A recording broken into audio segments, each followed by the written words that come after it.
पहले अनुप्रयोग में हमने एक सीधे लंबे तार लिए थे और उसको पूरी तरह से आवेशित कर दिए थे और उसके अगल बगल में कोई बिंदु रहे तो उस पर कितना तीव्रता लगाएगा ये जाने थे, है ना।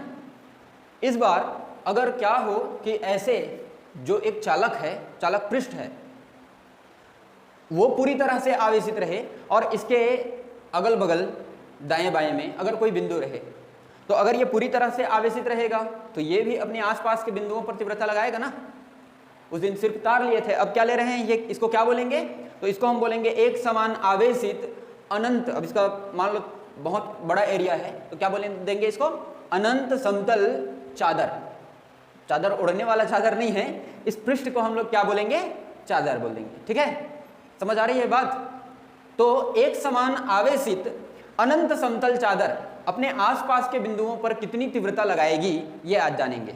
ठीक है, किसके मदद से, गाउस के प्रमेय के मदद से। बिल्कुल इजी है और बहुत इंपॉर्टेंट है, इस बार लगभग इसका चांस सबसे ज्यादा रहेगा आज जो पढ़ेंगे उसको। तो ध्यान से समझना, पहले हेडिंग ले लेते हैं, एक समान आवेशित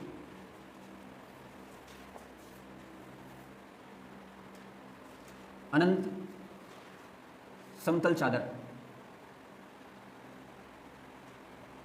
के कारण विद्युत क्षेत्र।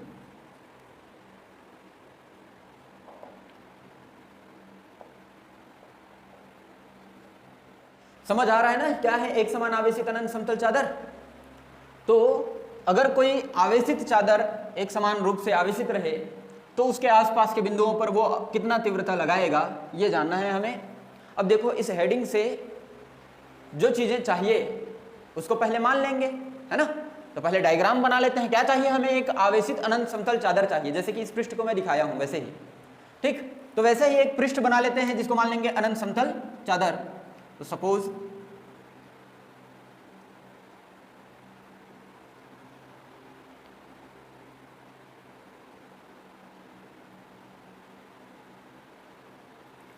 मान लो ये चादर है, अनंत समतल चादर। अब इसको क्या करना है, तो एक समान आवेशित करना है। तो आवेश दे दे, चलो इसको एक समान रूप से धन आवेश से आवेशित कर देते हैं। तो जो धन आवेश इसको मिलेगा वो पूरे भाग में क्या हो जाएगा, एक समान रूप से फैल जाएगा। तभी तो बोलेंगे ना एक समान आवेशित। निरंतर आवेश वितरण पढ़ चुके हैं, तो उसके अकॉर्डिंग आवेश पूरे भाग में फैला रहेगा। ठीक है,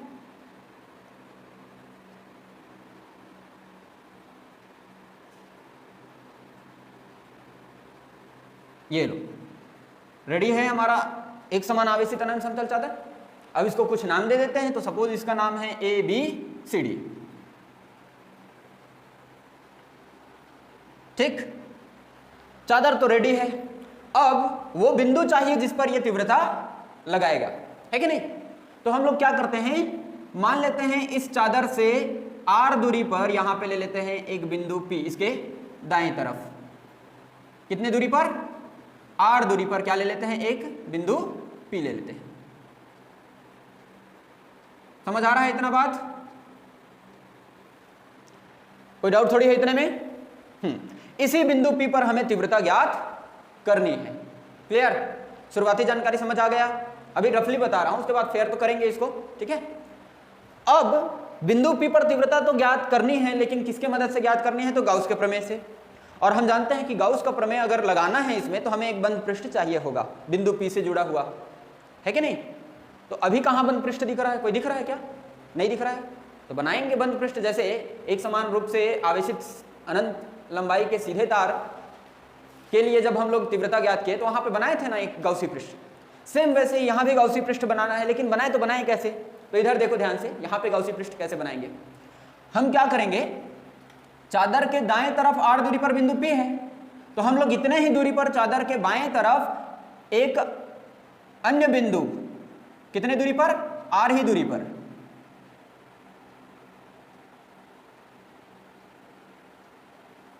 सपोज ये भी चादर से कितना दूरी पर है, r दूरी पर है, एक अन्य बिंदु ले लेंगे, कौन सा, P डैश। समझ गए। तो चादर के बाएं तरफ या दूसरी तरफ r दूरी पर ही एक अन्य बिंदु p डैश ऐसे लेना है कि p डैश ये जो रेखा है वो चादर के लंबवत होने चाहिए। ठीक है, 2 डायमेंशन में जो चित्र देख रहे हो वो समझ आ रहा है ना, वास्तव में ये p डैश कैसे है समझ आ रहा है। जैसे मान लो ये अगर चादर है तो यहां पे रहेगा बिंदु p डैश, यहां पे रहेगा बिंदु p, तो दोनों को ऐसे मिलाएंगे तो इसको छेद कर जाएगा वो रेखा, तो इसके लंबवत जाएगा कि नहीं जाएगा। ठीक, तो वैसे ही है समझ लो ये दोनों बिंदु जो चादर के क्या है लंबवत। क्लियर। अब क्या करेंगे तो p डैश को अक्ष मानकर r प्लस r मतलब 2r लंबाई का एक बेलन बनाएंगे। कितने लंबाई का? 2r लंबाई का। दोनों तरफ की लंबाइयों को मिला देंगे, 2r बनेगा कि नहीं।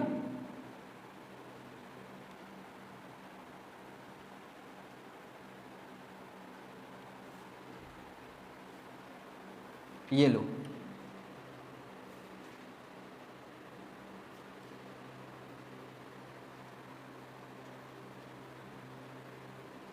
बन गया गाउसी पृष्ठ,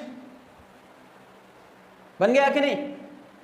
कैसा गाउसी पृष्ठ बना है इसमें देखो तो ध्यान से, जो p डैश है हमने उसको अक्ष मान के 2r लंबाई का, क्योंकि इधर भी r और इधर भी r दोनों को जोड़ दिए तो कितना हो गया कंप्लीट 2r लंबाई हो गया। तो 2r लंबाई का एक गाउसी पृष्ठ या कहें बेलन के निर्माण किया। अब इस बेलन के जो वृत्तीय सिरे हैं इनका भी कोई क्षेत्रफल होगा। ये 2r ध्यान रखना, ये बेलन की त्रिज्या नहीं है बल्कि लंबाई है। ठीक, तो ये वृत्तीय सिरों का त्रिज्या, क्योंकि वहां पे त्रिज्या का जरूरत पड़ा था कि नहीं, पिछले वाले व्यंजक में वृत्तीय सिरों की त्रिज्या का जरूरत पड़ा था बेलन की त्रिज्या का, लेकिन यहां पे हम त्रिज्या नहीं मानेंगे, डायरेक्ट मानेंगे इन वृत्तीय सिरों के क्षेत्रफल को। तो त्रिज्या की जरूरत नहीं पड़ेगी, डायरेक्ट इनके सिरों के जो क्षेत्रफल है इसको क्या मान लेते हैं ए, एरिया। क्लियर है। ये वाला ए अलग चीज है, या चलो इसको नाम दे दो PQRS, उसमें क्या प्रॉब्लम है, PQRS कैपिटल R यहां पे। ठीक, समझ आया इतना बात, बहुत आसान है ये देखना, उससे भी आसान है। अब गाउसी पृष्ठ बन गया ना, इस गाउसी पृष्ठ का कंप्लीट हम लोग विद्युत फ्लक्स निकाल लेते हैं। तो कंप्लीट विद्युत फ्लक्स कैसे निकालेंगे, पहले इसके वक्र पृष्ठ का विद्युत फ्लक्स। तो देखो ध्यान से, जो विद्युत क्षेत्र की तीव्रता होगी वो r के अनुदिश कहें, ये बाहर की ओर होगी, ये विद्युत क्षेत्र की दिशा है दोनों ओर, इधर भी वेक्टर E। कैसी होगी विद्युत क्षेत्र की तीव्रता की दिशा, चादर को देखने से पता चल रहा है कि चादर के दोनों ओर, चादर के लंबवत दिशा में बाहर की ओर होगी वेक्टर A की दिशा, विद्युत क्षेत्र की तीव्रता की दिशा किधर होगी, चादर के दोनों ओर उसके लंबवत दिशा में बाहर की ओर होगी, इधर भी और इधर भी। समझ आ रही है बात।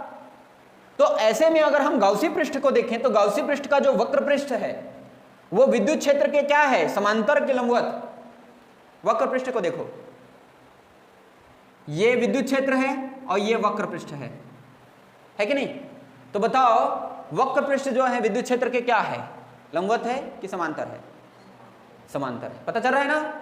तो उससे बद्ध, वक्र पृष्ठ से बद्ध विद्युत फ्लक्स कितना होगा, कितना होगा, 0। हम जानते हैं विद्युत क्षेत्र के समांतर उपस्थित पृष्ठ का विद्युत फ्लक्स क्या होता है, 0 होता है। तो वक्र पृष्ठ का इसके लिए विद्युत फ्लक्स हो गया 0। अब बच गया 2 वृत्तीय पृष्ठ, इधर एक वृत्तीय पृष्ठ, इधर एक वृत्तीय पृष्ठ, है कि नहीं। और वो कैसे हैं वृत्तीय पृष्ठ, तो विद्युत क्षेत्र के लंबवत है, मतलब उसके लिए थीटा बराबर 0 अंश बनेगा। क्या बनेगा, थीटा बराबर 0, क्योंकि इसका जो क्षेत्र सदिश होगा वो तो वेक्टर E के अनुदिश होगा ना। तो थीटा बराबर 0 अंश होगा, तो उसके लिए जो विद्युत फ्लक्स का मान होगा एक एक वृत्तीय पृष्ठ के लिए वो कितना होगा। तो फार्मूला हम जानते हैं EA, वहां पे S लेते थे एरिया को, यहाँ पे A ले रहे हैं, कोई प्रॉब्लम तो नहीं है। तो फार्मूला क्या बनेगा, EA cos 0 अंश बराबर मिलेगा EA cos 0 अंश का मान 1। तो एक एक वृत्तीय पृष्ठ का जो विद्युत फ्लक्स मिलेगा वो कितना मिलेगा, EA मिलेगा। समझ आ रहा है। तो 2 वृत्तीय पृष्ठ हैं, इसलिए EA प्लस EA बराबर क्या हो जाएगा, 2EA। तो कुल टोटल इस गाउसी पृष्ठ का जो विद्युत फ्लक्स मिलेगा वो कितना मिलेगा, 2EA मिलेगा। क्लियर है। यही तक तो मेन काम है। अब इसके बाद इसकी तुलना गाउस के प्रमेय से करना है, उसके बाद फिर व्यंजक तो मिल ही जाएगा, आसान है आगे का काम। मेन काम इतना ही है इस गाउसी पृष्ठ के विद्युत फ्लक्स की गणना करने तक। बोलो आया कि नहीं समझ, बहुत आसान है कि नहीं है। है ना। हाँ, अब इसी को शब्दों में हमें जमाना है। बस अभी तक जितना चीज मैं बताया हूं इनका वर्णन करते करते यहां तक पहुंचना है हमें। ठीक, तो चलो अब शुरुआत करते हैं। हेडिंग तो नोट कर लिए हो। देखो, शुरुआत से मैं जितना काम किया हूं उन सबको याद करते जाना। शुरुआत में सबसे पहले हमने क्या लिया, एक आवेशित अनंत समतल चादर PQRS लिया जो एक समान रूप से आवेशित है। अब अगर ये एक समान रूप से आवेशित रहेगा तो चादर है, तो इस पर कौन सा आवेश घनत्व होगा, रैखिक आवेश घनत्व होगा कि पृष्ठ आवेश घनत्व होगा कि आयतन आवेश घनत्व होगा? पृष्ठ आवेश घनत्व होगा कि नहीं, तो वो बताएंगे फिर। ठीक है, चलो लिखो, एक समान आवेशित अनंत समतल चादर के कारण विद्युत क्षेत्र। लिखो, माना कि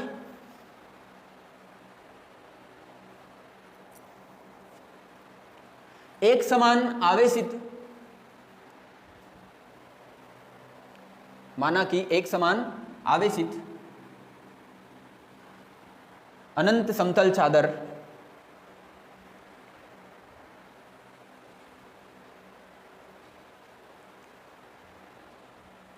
PQRS है,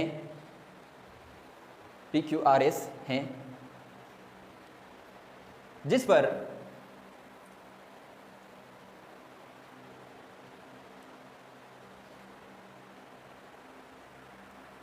पृष्ठ आवेश घनत्व अर्थात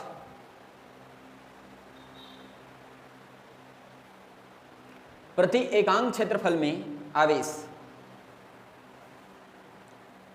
प्रति एकांक क्षेत्रफल में आवेश सिग्मा है।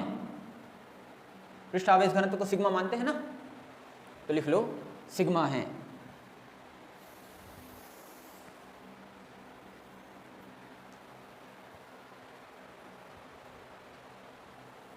लिखो, उसके आगे लिखना। अब इससे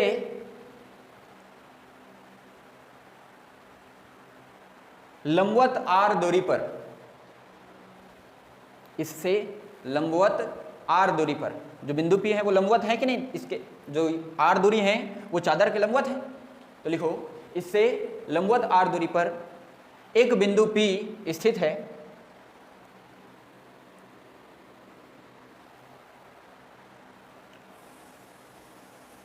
जिस पर विद्युत क्षेत्र की गणना करनी है।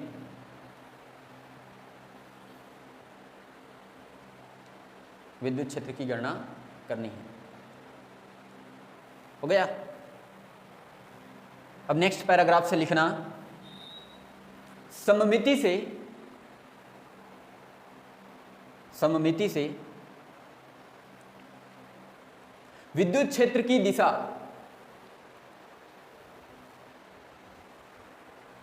विद्युत क्षेत्र की दिशा चादर के दोनों ओर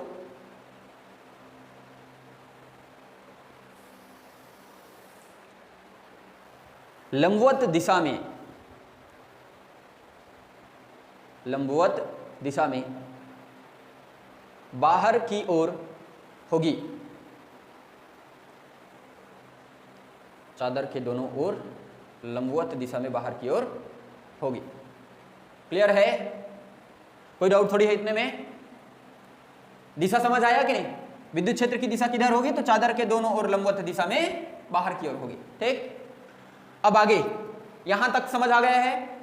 अब इसके बाद क्या करेंगे, तो गाउसी पृष्ठ का निर्माण करेंगे। गाउसी पृष्ठ का निर्माण कैसे होगा, तो फिर नेक्स्ट पैराग्राफ में फिर लिखो,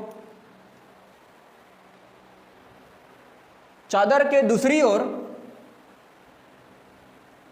चादर के दूसरी ओर आर दूरी पर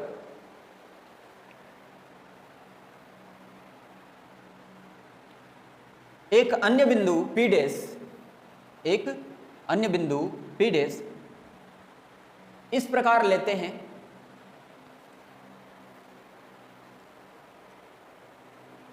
इस प्रकार लेते हैं कि PP डैश, PP डैश, कुल मिला के ये वाला भी आ ही गया बिंदु P, है ना। PP डैश चादर के लंबवत हो, PP डैश चादर के लंबवत। लिख लिए? फिर आगे लिखो, पी डैश को अक्ष मानकर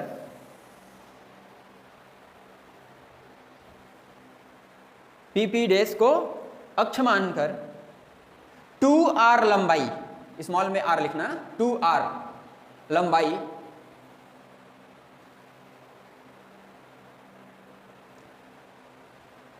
लंबाई के एक बेलन का निर्माण करते हैं।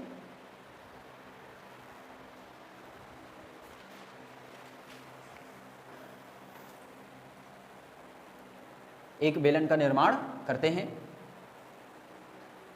जिसके दोनों वृत्तीय पृष्ठों का क्षेत्रफल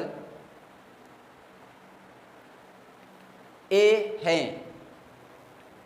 दोनों वृत्तीय पृष्ठों का क्षेत्रफल a है। हो गया। तब इस बेलन का बंद पृष्ठ, इस बेलन का बंद पृष्ठ एक गाउसी पृष्ठ की तरह कार्य करेगा।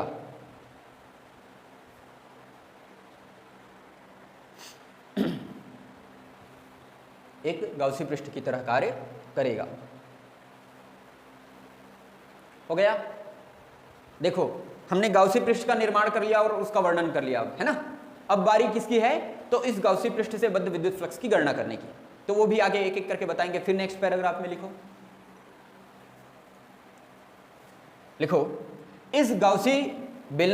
इस बेलनाकार गाउसी पृष्ठ लिखो। इस बेलनाकार गाउसी पृष्ठ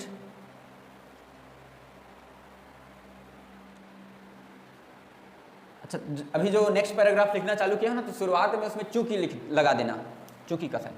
चूंकि इस बेलनाकार गाउसी पृष्ठ का वक्र पृष्ठ विद्युत क्षेत्र के समांतर है, विद्युत क्षेत्र के समांतर है,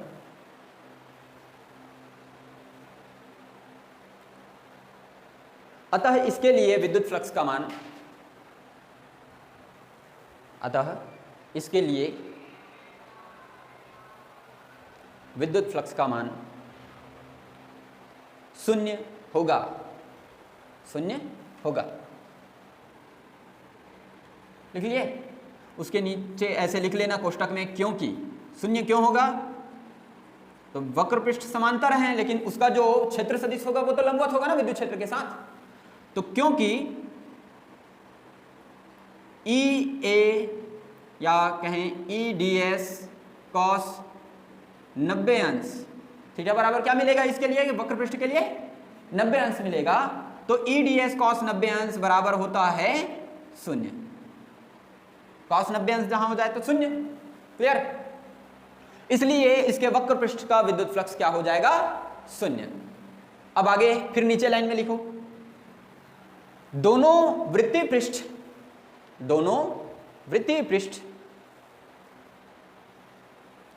विद्युत क्षेत्र के लंबवत हैं,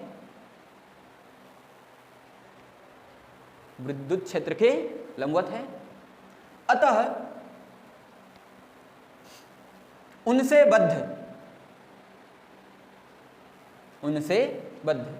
कुल विद्युत फ्लक्स बराबर क्या होगा? तो मैं बताया था ई हो गया विद्युत क्षेत्र का परिमाण, ए हो गया इन वृत्तीय पृष्ठों का क्षेत्रफल, और cos शून्य अंश का मान 1 होता है, जानते हैं। तो डायरेक्ट यहां क्या लिखेंगे? ई ए लिखेंगे। क्लियर है? और प्लस एक वृत्तीय पृष्ठ का ई ए, तो दो वृत्तीय पृष्ठ हैं, तो कुल टोटल क्या हो जाएगा? ई ए प्लस ई ए हो जाएगा, और बराबर जोड़ देंगे क्या हो जाएगा? 2e a। समझ आ गया? तो दोनों वृत्तीय पृष्ठों से बद्ध कुल विद्युत फ्लक्स हो जाएगा 2e a। नोट कर लेना। अब मिल गया हमें वक्र पृष्ठ से बद्ध विद्युत फ्लक्स शून्य और दोनों वृत्तीय पृष्ठ से बद्ध विद्युत फ्लक्स 2e a। तो दोनों को अगर जोड़ देंगे तो गाउसी पृष्ठ का कुल विद्युत फ्लक्स हो जाएगा। तो आगे लिखेंगे, अतः बेलनाकार गाउसीय पृष्ठ से बद्ध कुल विद्युत फ्लक्स। अब इसको हम लोग दर्शाएंगे फाई ई से।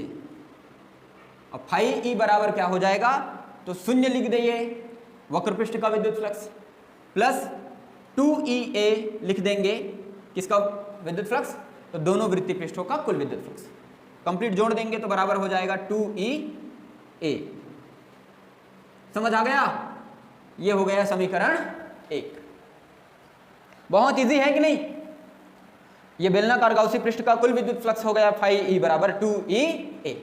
ठीक, तो ये भी हो गया अब काम, गाउसी पृष्ठ से बद्ध कुल विद्युत फ्लक्स हमने गणना कर लिया। अब आगे का काम क्या करेंगे, तो इस विद्युत फ्लक्स का गाउस के प्रमेय से तुलना करेंगे। तो क्या होता है गाउस के प्रमेय से, तो हम जानते हैं किंतु गाउस के प्रमेय से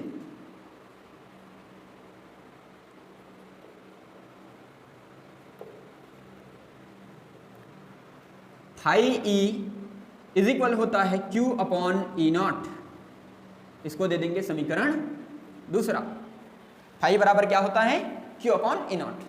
अब दोनों का लेफ्ट हैंड साइड अगर बराबर है तो राइट हैंड साइड भी बराबर होंगे, तो इसलिए आगे लिखेंगे समीकरण 1 व 2 से। तुलना ही तो कर रहे हैं ना दोनों का, तो समीकरण 1 व 2 से हम कह सकते हैं 2EA। समीकरण 1 का राइट हैंड साइड 2EA और समीकरण 2 का right hand side Q upon E not. ठीक, क्योंकि दोनों का लेफ्ट साइड बराबर है तो राइट साइड भी बराबर होगा। समझ आया इतना? लेकिन हमें क्या पता करना है, तो विद्युत क्षेत्र पता करना है। एक समान आवेशित अनंत समतल चादर के कारण विद्युत क्षेत्र पता करना है। अब इसमें से विद्युत क्षेत्र कौन है, तो E है, तो इसलिए E को रहने देंगे और 2A को दूसरी तरफ ट्रांसफर कर देंगे। तो इसलिए E बराबर हो जाएगा, ये 2 और A अभी E के साथ गुणा कर रहे हैं, पक्षांतर होके क्या करेंगे, भाग, और जो पहले से भाग में है उसके साथ गुणा, तो ये हो जाएगा 2A ई नॉट। ठीक है, E is equal Q upon 2A E not हो गया। अब थोड़ा सा बदलाव इसमें करना है। क्या बदलाव करना है वो जानते हो, चूंकि सिग्मा इज इक्वल क्या होता है, Q अपॉन A होता है। सिग्मा इज इक्वल क्या होता है, Q अपॉन A। पृष्ठीय आवेश घनत्व सिग्मा बराबर होता है प्रति एकांक क्षेत्रफल में उपस्थित आवेश की मात्रा को पृष्ठीय आवेश घनत्व कहते हैं। लैम्डा बराबर लिखे थे Q अपॉन L, लंबाई लिए थे वहां पे, लेकिन ये पृष्ठ आवेश घनत्व है सिग्मा, और सिग्मा बराबर क्या होगा, Q अपॉन A। वहां पे लिखे थे DQ अपॉन DA, लेकिन अभी क्या लिखेंगे, Q अपॉन A। आ रहा है समझ? तो इसलिए Q इज इक्वल, यहां से हमें मिलेगा सिग्मा A। ये A अभी भाग कर रहा है, पक्षांतर होकर सिग्मा से क्या करेगा, गुणा करेगा। तो अगर हम ये मान अब E बराबर Q upon 2A E not में रख दें, तो अतः E बराबर क्या हो जाएगा, E बराबर हो जाएगा, Q के जगह लिख देंगे 2A सिग्मा A। देख लो Q बराबर सिग्मा A है, और बटे में 2A ई नॉट के जगह 2A ई नॉट। इतना तक आया समझ? अब ऊपर नीचे से A कट जाएगा और बचेगा E बराबर ऊपर सिग्मा और नीचे 2E नॉट। यही अभिष्ट व्यंजक है। ठीक, लास्ट में लिख लेना यही अभिष्ट व्यंजक है करके।